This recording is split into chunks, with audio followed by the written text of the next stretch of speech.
Hello everyone, this is Nehal Palve from Biotechnology Department and my unique code is BIOT 2005 and my PRN number is 2015 The title of my presentation is the arbitrary beta-lactam and beta-lactamase inhibitor combinations which are being used in Indian clinical settings, particularly for the treatment of the infections, both hospital-acquired infections and the community-acquired infections caused by the gram-negative organisms. So, what are the clear and present danger of these irrational beta-lactam and beta-lactamase inhibitor combinations? That is, I'm going to highlight, and what are the and why we are calling them as irrational. So, that is the outcome of the study. So,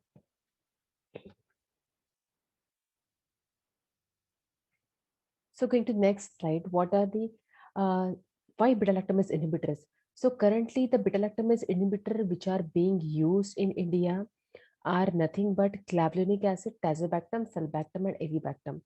So now, as we have shown here, not all these inhibitors are able to cover all the beta-lactamases classes because there are four classes of beta-lactamases: class A, class B, class C, and class D, among which class B and class D are considered as the toughest beta-lactamases to treat.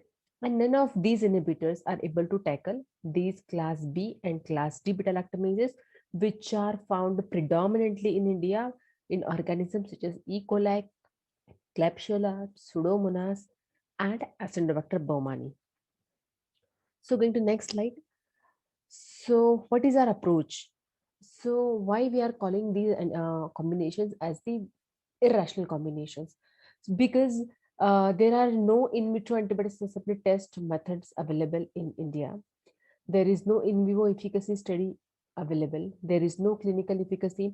We are talking about the irrational combinations, which are irrational combinations such as cefepime tazobactam, cefepime clavulanic acid, then cefepime sulbactam, then ceftriaxone plus tazobactam, ceftriaxone plus sulbactam, which are not approved anywhere else in the world except in India. It is being used.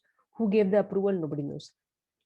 So now, why we are calling these combinations, which are comprising of these three basic beta-lactamase inhibitors, combined with like lots of numerous beta-lactam antibiotics, particularly cephalosporins.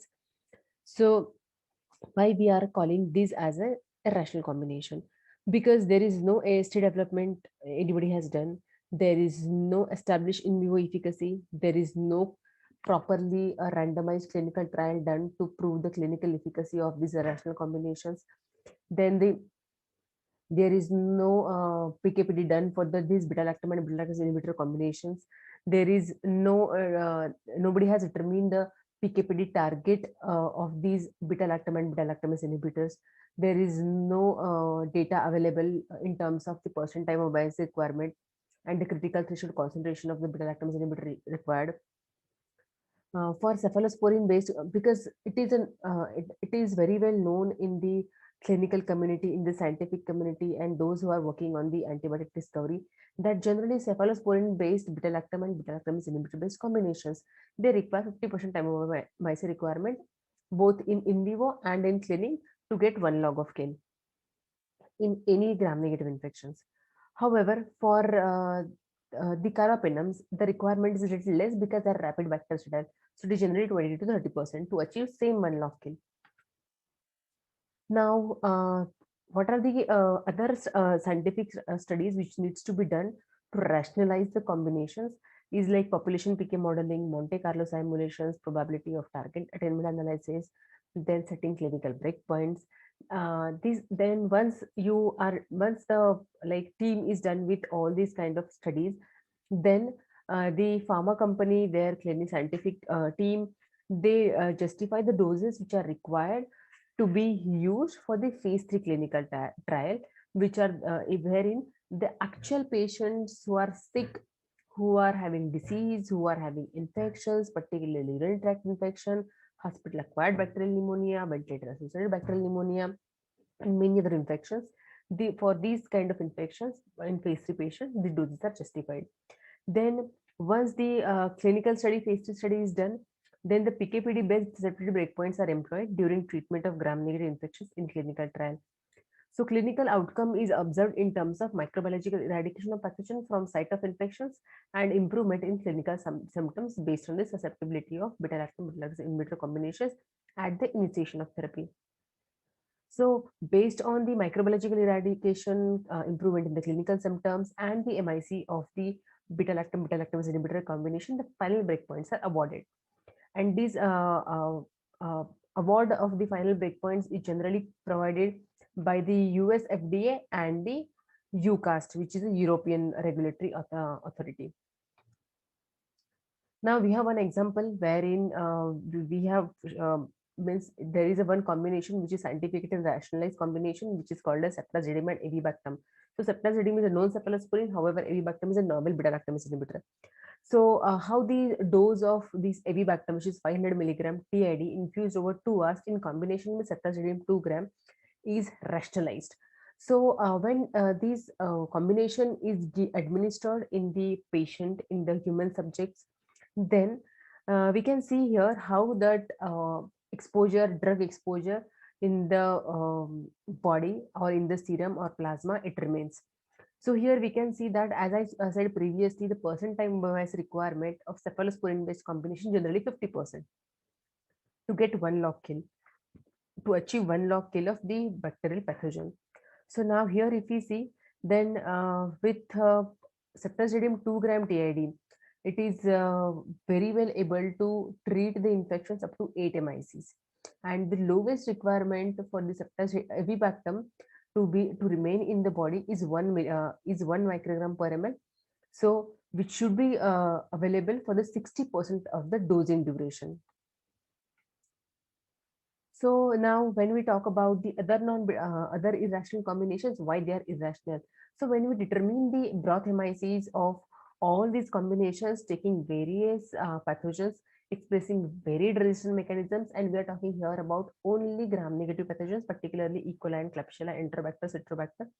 And these clinical isolates are Indian clinical isolates, contemporary clinical isolates, which were collected during 2016 to 2018. And when we did these ceftriaxone based combinations and ceftazidime based combinations, ceftine based combination, cefoperazone, cefotaxime, meropenem based combinations of the beta-lactamase inhibitors, and when we determine the 50% inhibition concentration, concentration required for the 50% of isolate inhibition, concentration required for the 90% of the inhibition of isolates, which is called as MIC50 and MIC90. So we observed that almost everywhere, if we see, there's then the MIC90, which is considered as a clinically relevant parameter, is everywhere very extremely high, except meropenem, wherein because the pathogens here involved are mostly non-carbapenemases, so they don't produce any carbapenemases, and meropenem is a carbapenem, which is active against normal class A, class C expressing isolates. So herein we have got the MIC of 0.25, and the meropenem sulbactam combination doesn't show much improvement. The MIC reduces by only 1-fold, which is not a significant reduction. Clinically significant reduction is not there. Now there are few more combinations which are being projected as the combinations for the treatment of the highly resistant, multi-drug resistant infections caused by Acinetobacter baumannii. So here in also, if we can see, then there is hardly 1-fold reduction, which is again clinically insignificant. So according to us, based on this data, we and which provides a strong rationale that the MICs of these combinations, if you really do, they are so high, they cannot, and these concentrations, these MIC concentration are therapeutically unattainable in the human body.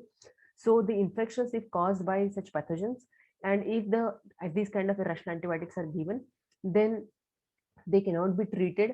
That pathogen will not be eradicated. It will remain in the system. It will remain in the human body and keep on infecting and colonizing other organs of the body. So making the clinical outcome difficult, making the clinical outcome uncertain. Thank you so much.